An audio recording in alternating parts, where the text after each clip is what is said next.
चढण्यापेक्षा गड उतरताना खूपच भीती वाटत होती। खूपच सुंदर गुहा आहे, तर त्याने वाट पाहत आहोत काजवे पाहण्याचा, मान्सून पूर्व क्लाउड पाहण्यासाठी। नमस्कार मंडळी, मी स्नेहा माळवी सालियन। स्वागत आहे तुमचं माझं यूट्यूब चॅनलवर। मी कलेच्या संदर्भात वेगवेगळ्या विषयावर नवनवीन व्हिडिओ नेहमीच तुमच्यासाठी घेऊन येत असते। तर आज मी वेगळी व्हिडिओ घेऊन आली आहे। वसईवरून आम्ही पहाटे 4:40 ची इंदोर दौंड एक्सप्रेस पकडून त्या ट्रेनने आम्ही सकाळी 7 वाजता कर्जतला पोहोचलो। कर्जतवरून मॅजिकने 1 तासाचा प्रवास करून आम्ही आंबिवली गावाला आलो।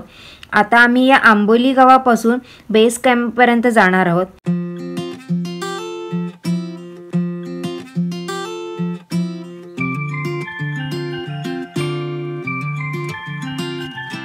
एक तासाचा पायी प्रवास केल्यानंतर आम्ही खूप दमलो। कधी एकदाचा बेस कॅम्प येते असं आम्हाला झालं होतं। आम्हाला माहितीच नव्हतं की एवढ्या लांब बेस कॅम्प असेल। अजून अर्धा तास आम्हाला चालायचं आहे। आणि जर तुम्ही इथे बाईक आणि 4 व्हीलरसुद्धा जातात पेठ गावापर्यंत। जर तुम्ही पायी प्रवास करणार असाल पेठ कॅम्पपर्यंत बेस कॅम्पपर्यंत तर तुम्ही काहीतरी खाऊन या। आम्ही काहीच खाल्लं नव्हतं, त्याच्यामुळे सर्वांची बॅटरी लो झाली आणि सर्वजण थोडं विश्रांती करण्यासाठी बसलेत। अजून आम्हाला अर्धा तास चालायचं आहे असं हे जे आमचे जोडीला आहेत, जे अगोदर ट्रेकिंग केलेले ते आम्हाला सांगतात। तर आम्हाला खूप भूक पण लागली आहे। तर आम्हाला भूक लागलेली होती, तर मॅन वर्सेस वाईल्ड आम्हाला सुचलेला आहे आणि हे करवंद भेटलेलं आहे आम्हाला। खूप आभारी आहे तुझं करवंद, तू आम्हाला पावशीला चल तिकडे। ही बेस कॅम्प कधी येणार आहे? झुमलेन बघा कशी खाकावलेन।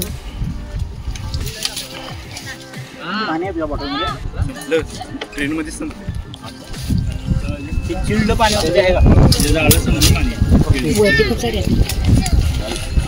आम्हाला वाटलं बेस कॅम्प जवळच असेल, पण आंबिवली गावापासून 9 ते 11 वाजेपर्यंत म्हणजे 2 तासाचा प्रवास करत आम्ही बेस कॅम्पपर्यंत, म्हणजे बेस कॅम्प हा पेठ गावाला होता, तर त्या पेठ गावाला आम्ही 2 तास पायी प्रवास करत पोचलो।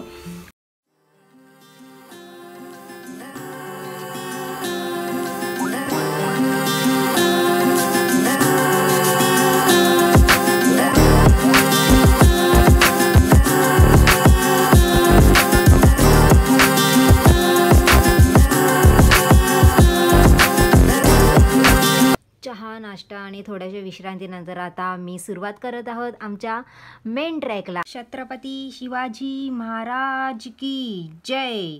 तर स्वागत आहे तुमचं माउंट ऑली ग्रुपमध्ये आणि स्वागत आहे शिवाजी महाराजांच्या पदस्पर्शाने पावन झालेल्या या कोथळी गडावर। आता आम्ही कोथळी गडाच्या पायथ्याशी आहोत। चला सुरुवात करूया मेन ट्रॅकला आणि कोथळी गड चढायला। तर कोथळी गड चढत असताना मी तुम्हाला या कोथळी गडाबद्दल थोडीशी माहिती देणार आहे आणि वरती गेल्यावर आमचे राकेश भाई आहेत, ते तुम्हाला या गडाबद्दल सविस्तर माहिती देणार आहे। छत्रपती शिवाजी महाराज आणि छत्रपती संभाजी महाराज आणि पेशव्यांच्या काळात या गडाचे खूपच महत्त्व होते। गिरिदुर्ग प्रकारात मोडणारा हा गड आहे। या गडाची चढण्याची श्रेणी ही मध्यम आहे, म्हणजे एकदम कठीण सुद्धा नाही आहे हा गड चढायला आणि एकदम सोपा पण आहे, म्हणजे मध्यम आहे।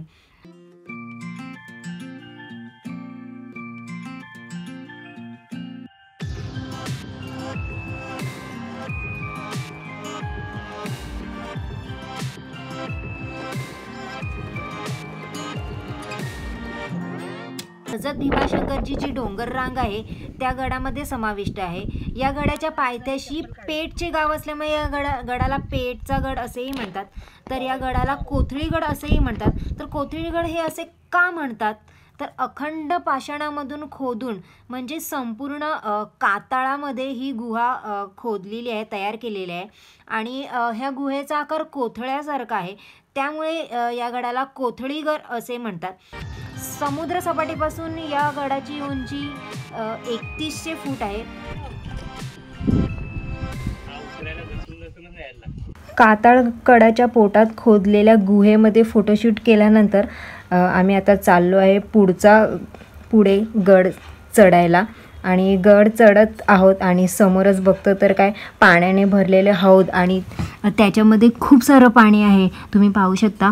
आणि मे महिन्याचं हा एंडिंग म्हणजे मे महिना पूर्ण संपलेला आहे आणि जून महिन्याची सुरुवात झालेली आहे, तरीसुद्धा या हौदामध्ये खूप सारं पाणी आहे. मला हा आता दगड मिळालेला आहे. तर दगडामध्ये सुद्धा एवढे कलर असतात तुम्ही बघू शकता. एक व्हाईट आहे आणि एक कॉफी कलर आहे आणि एक ऑरेंज कलर आहे. तर मला हा दगड खूप आवडला आहे, पण कसा नेऊ मी विचार करते इकडे लपून ठेवू कुठेतरी. तर निसर्गामध्ये एवढे सुंदर कलर असतात, फक्त ती नजर पाहिजे आपली बघण्याची.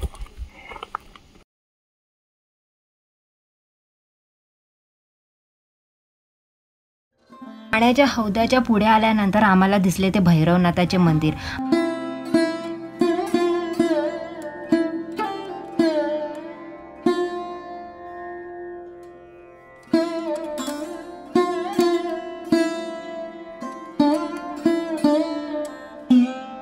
कडाक्याच्या उन्हातून गड चढत असताना या भैरवनाथाच्या मंदिरामध्ये आणि भैरवनाथाच्या गुहेमध्ये प्रवेश केल्यानंतर खूपच थंडगार वाटलं. कारण अखंड पाषाणात कोरलेली ही गुहा आणि गुहेला आधार देणारे खांब पाहून मी डायरेक्ट फोटोशूटला सुरुवात केली. कारण गुहेच्या खिडकीतून आणि कोनाऱ्यातून खांबावर जो पडणारा वन साईड प्रकाश, जी वन साईड लाईट होती, त्याच्यामुळे ते गुहेतले खांब अधिकच आकर्षित वाटत होते.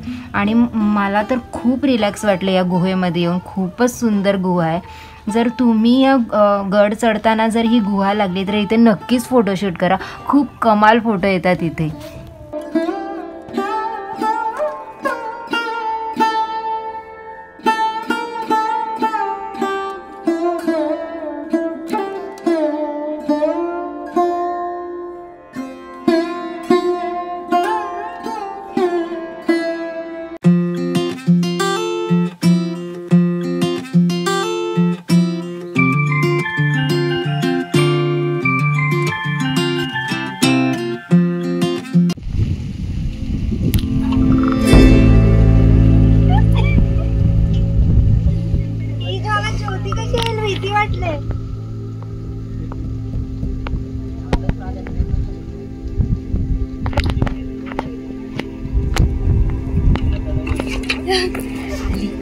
पण उतरायचं कसं? चढायला बरं चढलो, उतरायचे वांदे आहेत मी. अशोपत आता काय करायचं?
अरे झुंडा झुंडा आणायला पाहिजे होता ना मस्त.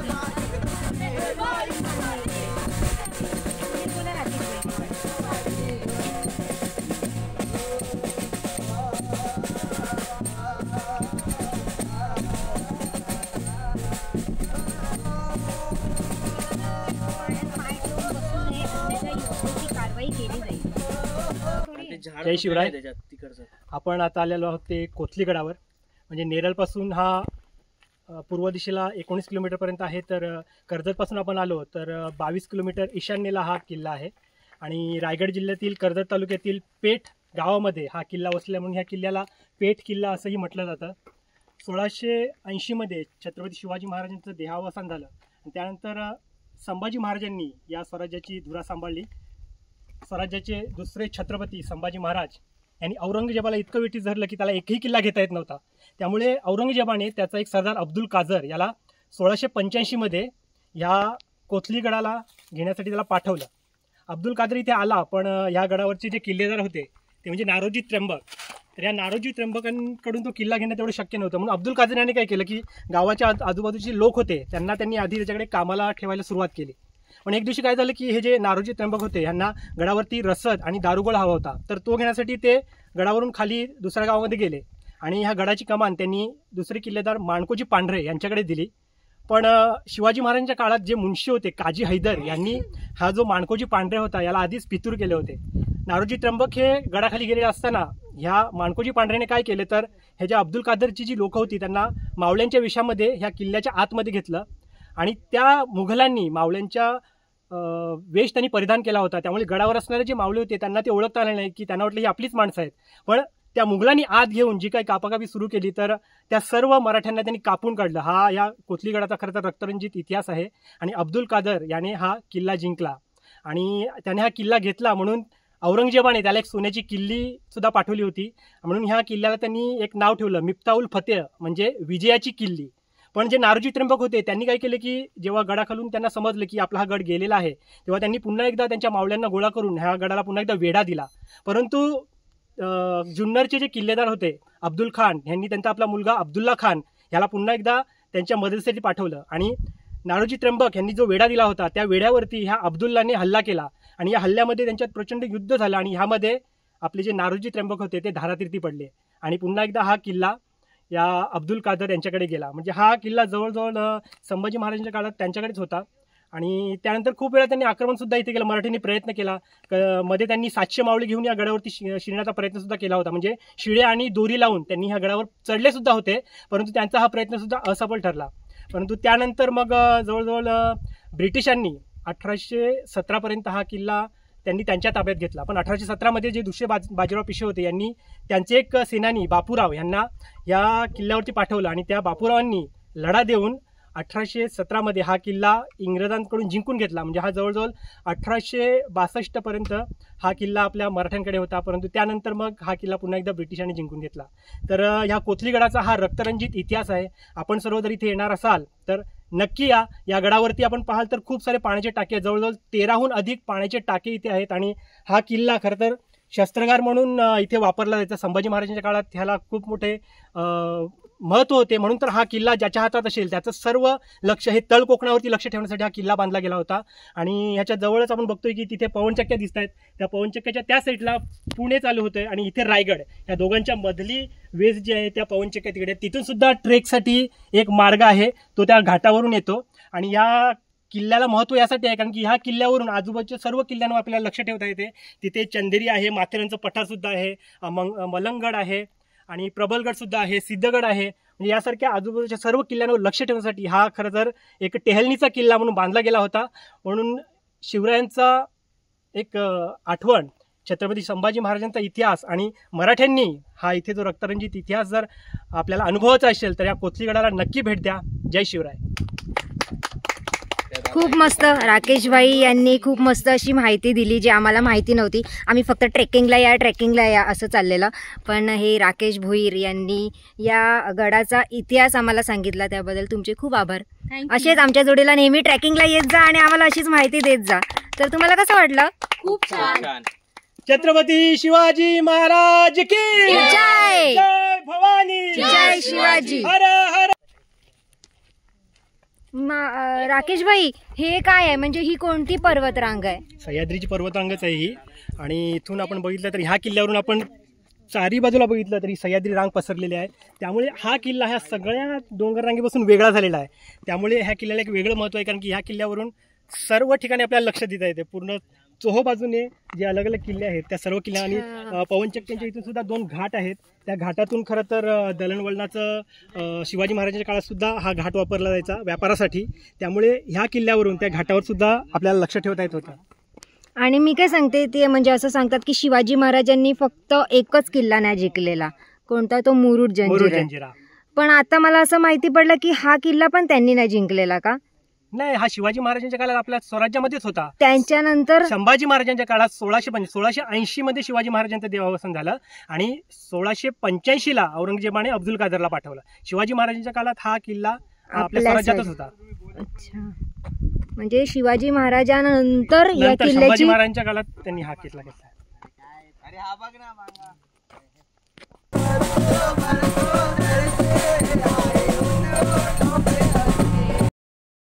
फोटोशूट झाल्यानंतर आम्ही गड उतरण्यास सुरुवात केली. गड चढण्यापेक्षा गड उतरताना खूपच भीती वाटत होती. मेन गडाच्या सुळक्याच्या खाली शिवकालीन 2 तोफा आहेत.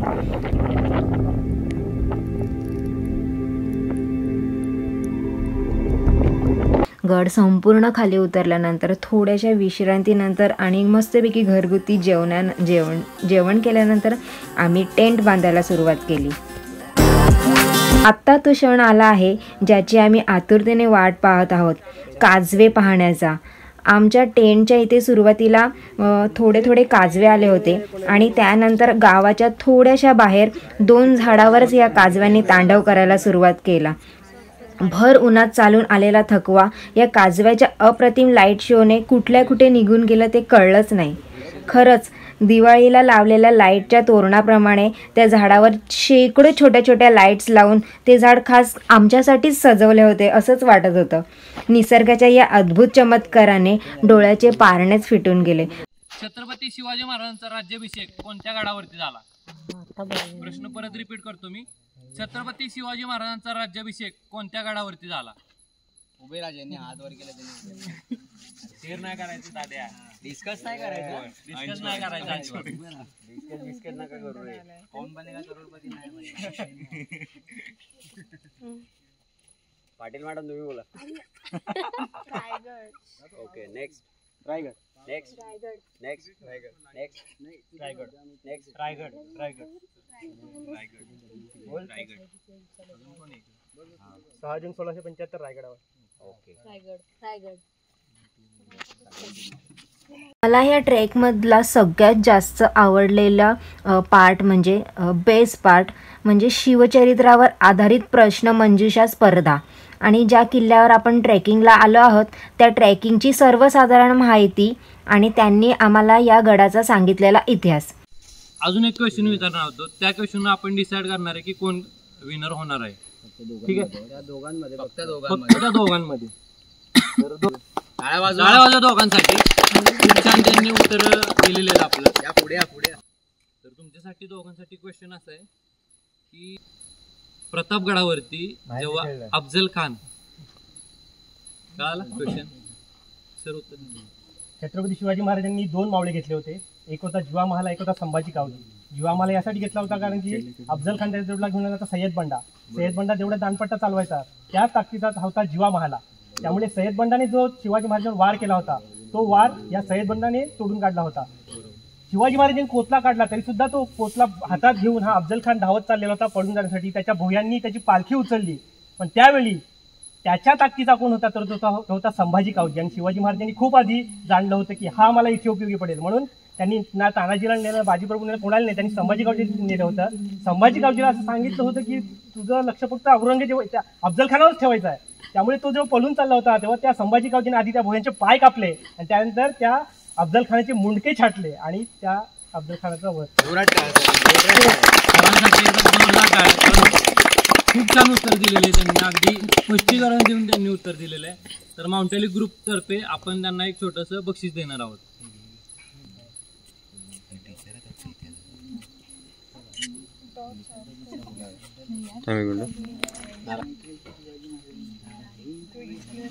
एकदा जोरदार होऊन जा. छत्रपती शिवाजी महाराज की जय. जय भवानी. जय शिवाजी. हर हर हर जय शिवराय. एकदा परत राकेश दादांसाठी जोरदार टाळ्या होऊन जाऊ द्या.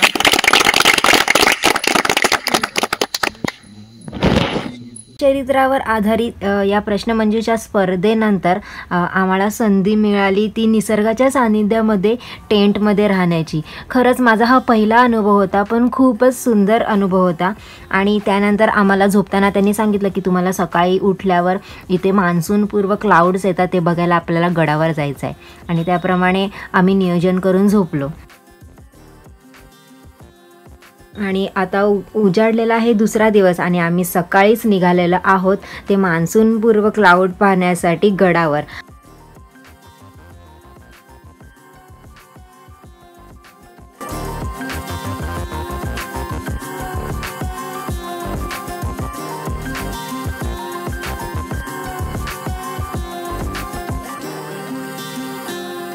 तर आम्ही इथे वरती आलेलो आहे सकाळी. तर कारण सकाळी येण्याचं असं की इथे ते मान्सून पूर्वीचे जे ढग आलेले आहेत ते पूर्ण म्हणजे ते डोंगर पट्ट्या, हा एकदम पठारी लाईन आहे. तर इथे पूर्णपणे ते ढगांनी ते झाकलेलं आहे. ते पाहण्यासाठी आम्ही आलेलो आहेत. आणि सूर्य तुम्ही बघू शकता तिकडे सूर्य आहे. तो सूर्य पूर्णपणे त्या ढगांनी झाकलेला आहे. तर हा जो नजारा आहे तो पाहण्यासाठी इकडे सर्वजण आलेले आहेत. तर आमचा ट्रेक आता इथे म्हणजे कंप्लीट झालेला आहे. काल आम्ही इकडे काजवे पण बघितलेत. तर तुम्ही ते माझ्या व्हिडिओमध्ये बघितलेच असतील. काजवे थोडे फार दिसत होते ते. तर अशी आमचा हा ट्रॅक.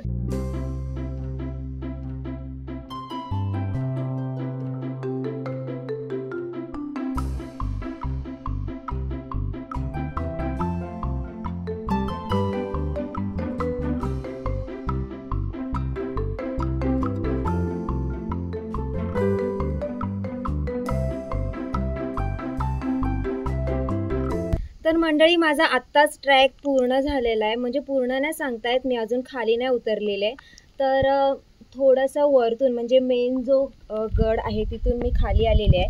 आणि हा माझा पहिला ट्रॅक होता आणि मला खूप मज्जा आली या ग्रुपसोबत. तर मला हा ट्रॅक करताना हे लक्षात आलं की शिवाजी महाराजांच्या काळातले जे मावळे होते त्यांना किती त्रास होत असेल किंवा गनिमांना किती त्रास होत असेल वरती चढायला, ह्याचा मला अंदाज आला. पण मला इथे खूप मज्जा पण आली आणि खूप दमायला सुद्धा आलं. आणि तुम्हाला ही व्हिडिओ कशी वाटली ते नक्की सांगा. आणि अशाच नवनवीन व्हिडिओ मी तुमच्यासाठी घेऊन येत जाईन. तर माझ्या चॅनलला जर सबस्क्राईब केलं नसेल तर सबस्क्राईबचं बटन दाबायला अजिबात विसरू नका. आणि अशीच एक मी नवीन व्हिडिओ तुमच्यासाठी घेऊन येईन. ग्रुपसोबत हा माझा पहिला ट्रॅक आहे आणि माझा खूप चांगला अनुभव आला ह्यांच्यासोबत. म्हणजे ह्यांनी खूप म्हणजे कमी पैशामध्ये खूप चांगली सोय होती आमची जेवायची खायची. आणि हा तर गाव एरिया आहे तरी पण त्यांनी आमची खूप चांगली सोय केली टेंटमध्ये राहण्यापासून ते. आणि खूप मस्त काळजी घेतात मुलीसुद्धा आणि मुलंसुद्धा एकमेकांची. आणि आमच्या ग्रुपमध्ये छोटी मुलंसुद्धा आहेत तर त्यांना पण असा काही त्रास झाला नाही असं मला वाटते. आणि जर तुम्हाला पण ह्या ग्रुपमध्ये जॉईन व्हायचं असेल तर मला मेसेज करा, कमेंट्स बॉक्समध्ये सांगा आणि या ग्रुपमध्ये तुम्ही जॉईन व्हा. आणि माझ्या जोडीला पुढच्या ट्रॅकला तुम्ही सुद्धा येऊ शकता. तर अशीच व्हिडिओ मी तुमच्यासाठी घेऊन येईन पुन्हा एकदा. तोपर्यंत बाय बाय.